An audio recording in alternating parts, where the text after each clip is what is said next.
In another nugget here on storage, we took a look at things like optical storage capabilities and magnetic storage capabilities. Let's build on that now. Let's talk about things like SSD, the most exciting storage technology today, or one of them. Let's talk about old school tape and redundant array of inexpensive disks. And we need the hot swappable functionality in that enterprise environment because, as I alluded to, hard drives die. Mechanical hard disks fail. Oh, and when they fail, by the way, you'll hear like a clicking or a clanking sound. Sure, there's mechanical moving parts inside. There's this rotating platter, and now you've got the drive read-write head that swings around over the top of it, and it's probably bouncing off the darn platter, and you hear clank, clank, clank, clank, clank. It's ridiculous. Whew, I'm getting a little too excited. So what do? In order to make hard drives remarkably faster and to make them longer life, we do solid state hard drives now. There is no moving parts inside anymore. It's all electronic stuff. And this new hard disk drive technology comes at a cost. Absolutely. If we're going to get longer life and we're going to get much better performance, then we need to be ready to spend money for that. And it stems back from earlier simple flash technologies. You remember these. I bet you've used these. These are compact flash cards. So, here's 32 gigabytes on this little card. Then there were SD cards. You might still use this today in your camera, a tiny little card giving you 2 gig. Size doesn't matter. Here's a micro SD card, which gives you 32 gigs of storage. Here's a mini SD card. This one gives you 4 gig. Here's an XD card for a camera, 2 gig. Here is what's called an eMMC module. This you might have in a tablet to do storage. So these technologies were precursors to taking and replacing the hard drive of your computer that's mechanical with solid state flash-based technologies that allow that very, very speedy reading and writing. And the great news is removing all those mechanical moving parts that could fail. Okay, now let's say you're in an environment where you want a blend of these technologies. Why would you want a blending of the technologies? Here's why. Let's say a 500 gig drive on the solid state drive side is going to cost you $1,000, and a 500 gig drive on the mechanical side is going to cost you $25. And I'm not exaggerating too much here, by the way. You can quickly see where, oh my goodness, to get a lot of the new solid state drive technology, and we're not talking a lot with 500 gig, that's a pretty small drive, you're spending a lot of money. So when you want to blend the performance increases with the size increases, I've got one shown right here, you would use a hybrid drive. You'll see these sometimes as dual drives. I don't like that terminology at all. I like hybrid drive, which CompTIA uses. Notice there is going to be a spinning platter inside, but there's also the solid state memory chips on it. And if you look closely, you'll see this has a 1 terabyte let me draw a 1 there. There we go. A 1 terabyte mechanical drive. And then, I can't make it out, but it's got like, let's say 256 gig of solid state drive technology. So when they sell this, they sell it as a 1 terabyte drive. Sure, it's 1 terabyte, but there is going to be portions of it that are utilized for really high utilization stuff. What am I talking about? Okay, so you've got this mechanical portion inside it that's relatively slow, and then you've got the high-speed memory chips inside of it, super fast. What the hybrid does is the drive recognizes that you don't use most of your storage stuff all the time. It just sits there, never being read. Sure, you wrote it once, maybe old photographs you wrote to the drive, but then you never go there anymore. So it keeps that stuff tucked away on the mechanical portion.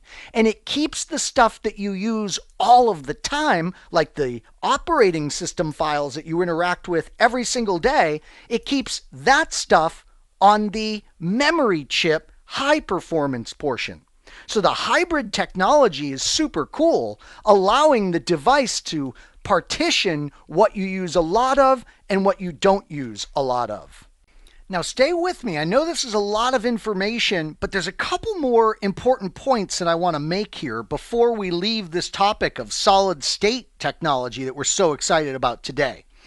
The hybrid drive that separates the information we use a lot of from information we don't access a lot, and then partitions it into the appropriate places in the drive, enterprises use that strategy for their overall setup as well. So you'll see this big data store, like maybe it's a huge building that's storing all of the data for a big company, and they will have disk arrays that are really fast in there, and that's where they store the stuff that people are accessing frequently. And then they may have disk arrays, collections of disks that are really slow, and that's where they'll put the information that people don't access as frequently. And the last point I'll make here for now is that there is one big, huge difference that we would be having from a maintenance and caring perspective when it comes to a solid state drive, pure solid state now, no hybrid technology, a pure solid state drive versus the old mechanical drive. There's a big difference in how we would care for these two, and that is defragmentation. With mechanical disk drives, we need to go in a Windows world, for example, and we need to defragment the disk. The data gets stored across the platter in a fragmented manner, and Windows can go in and clean that up and defragment the drive. We don't need to do this with solid state drive technology because the drive, the way it operates, it's not fragmenting the information. In fact, if we go in and defragment every night, we would shorten the life of the solid state drive, because the solid state drive isn't going to live forever. As information is written to it and read from it and rewritten and all that, it will basically, the way to think about it is wear out those storage cells. So keep in mind, when we move from something like a mechanical disk technology to a solid state technology, we do have to massage a little bit. We do have to vary the way in which we're going to care for the particular technology. Now, in a modern world today with incredible advancements in storage like solid state disk and drive technology, would we ever really be backing up to tape? I mean, really? What is this? VHS? Well, the answer is yes, we might still be moving information to tape. And I think I just gave away the punchline because I probably already mentioned we would be backing up to tape. In large enterprises today, because they once invested so much money in it, they might be taking really non-critical information and backing it up to tape still. Sure, these are going to have a very short life, but they're also going to have a very low price tag. They don't have a lot of storage capacity though, so that's why I threw a lot of these on screen for us to see. When we are dealing with tape, and that's so great, I just changed pens. This is called the Nervous pen. I love it. This is the pen when Anthony's had way too much caffeine. Let's switch back to our normal pen and let's just point out that I put so many of these tapes on screen because that's what you would be dealing with if you were backing up a ton of your corporation's information to tape. You'd be dealing with a lot of tapes. We have jukeboxes. That's right, that are going to move like robots, moving the tapes for us, putting a tape in when it's full, putting a new one in when it needs to be replaced, doing all the tape management. These robots will do this for us because we have to deal with so many of these tapes. We need a tape rotation strategy when we're dealing with tape. How are we going to retire tapes that we've written over too many times and we're worried about damaging them? So, I spoke a lot about tape. I seriously doubt you'd get a tape question in your exam environment. That'd be pretty strange because there are much more exciting technologies in use today, but we cover this kind of stuff because you definitely could encounter it still in IT today. But wait a minute. Haven't you heard of a technology when it comes to storage called RAID? And notice we are not talking about the very famous brand of insect repellent. We're talking about redundant array of inexpensive disks. RAID is super exciting technology that we use today because we love the word redundant. Redundant means if something bad happens to one of the disks, the other disks should be able to help out. I said should for a very important reason we'll see in a moment. So the redundant array of inexpensive disk technology allows us to give some level of redundancy. There's a level of redundancy called RAID 0. Why did they name it RAID 0? Because we don't truly get redundancy. What we do with RAID 0 is we take 2 disks or more, but we would have to take 2 disks at least, and we would stripe information across the 2 disks. So as we're writing and then reading information, we're doing 2 disks in parallel. This is called disk striping, another word for this. And this is great from a performance perspective, but if one of those disks fails, we're in big trouble. That's why it's RAID 0. It doesn't give us redundancy. So as you might guess, there's a RAID level 1. This is called mirroring, and we do get a redundancy in this. What we do is we write redundant copies. Let's take these 2 drives, and we would write the information to this drive, and we would mirror the information to drive number 2. So if one of these disks were to fail, no problem, we can get to the information on the second disk. So we get the redundancy with RAID 1, that's why it has a non-zero designation. Unfortunately, we don't get a performance enhancement. So they invented something called RAID 5, which is called disk striping with parity. And what happens here is we use at least 3 drives, very important. And we are going to stripe across those drives, and we're going to write some additional parity information so that if one of the drives is to fail, we can recreate the information that was on that drive using the 2 surviving drives. So we get performance and we get redundancy with RAID level 5. There are lots of other RAID levels. For instance, there's 1 plus 0, otherwise known as RAID level 10, which combines the mirroring technology with the striping technology. You need at least 4 drives in order to do this fancy approach.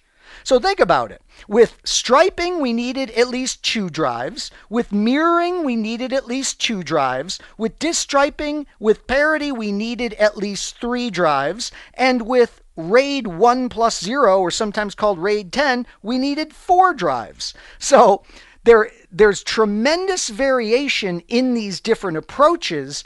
And I just covered a lot of information with you quite succinctly. This is something I will generate flashcards on for you. And of course, this may be a little section of this course that you want to watch a couple of times. How do we get performance? How do we get redundancy? How do we get both? How many drives would we need?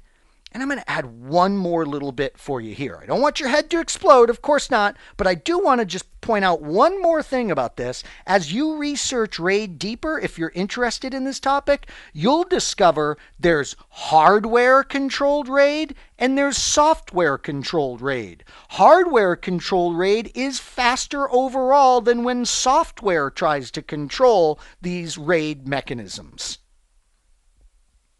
So one of the things that we've seen in this nugget is there's so much more to the IT storage discussion than just size, otherwise known as capacity. But boy, oh boy, do we still worry about capacity today, because you don't want that embarrassing situation of trying to store someone's stuff and the media that you gave them to store it will not function. We mentioned a couple capacities as we went through here. For instance, on the old CD-ROM type of technology, we mentioned it was around 600 megabytes. With the DVD, it jumps up to 4 gigabytes. We could get roughly 8 gigabytes if we did the dual layer technology for the DVD. With tape, by the way, I mentioned it was small storage. It really does depend with tape on what year you're talking about. If you go back to the 1970s with tape, you're talking about less than a megabyte. If you go to 2014 tape technology, you're talking about terabytes worth of storage on a single tape. So tape is going to have generations of different technology that allow you to store varying amounts of data. But I hope I've impressed upon you in this nugget that it's not just capacity that we are looking at with storage. We want to discuss things like the lifetime of the media, how convenient it is, how does it perform. There are many, many things we need to look at when we are planning the storage strategy and the storage products that you're going to purchase for a customer and for yourself. And one of the most incredible benefits of your CBT Nuggets subscription is how easily you can delve so much deeper into a technology that interests you or your job dictates you delve deeper into. Let me just quickly wrap up this nugget by giving you an example of that. In this nugget, we discussed solid-state drive technology, and you realize it's super exciting. Tends to be a little pricey, but we love it because of the lifetime and the performance that we get out of those drives. Well, if I piqued your interest about technology and you want to go further than you need to in CompTIA A+, no problem. Come to our website, click on the magnifying glass. It says, "What would you like to learn?" Love it. I want to learn more about SSD. So I type that in. The first course that comes up is my NetApp Certified Storage Associate course. You click on that. It's got to have to deal with SSD. You scroll down and look at this. Introducing flash storage, 5 minutes. Flash storage components and performance, 7 minutes. Solid state technology, 6 minutes. Flash endurance, 11 minutes. So you've got great nuggets here that elaborate dramatically on this very interesting storage topic. Please be utilizing this incredible search functionality of our website to master the specifics of technologies that interest you. So you might have thought, oh, what a bore this nugget's going to be. Storage? Where do I put my pictures? No, this nugget is not at all a bore because there is so much going on in this sector of the IT industry because we have so much that we want to store digitally today. I sure hope this nugget was informative for you, and I'd like to thank you for viewing.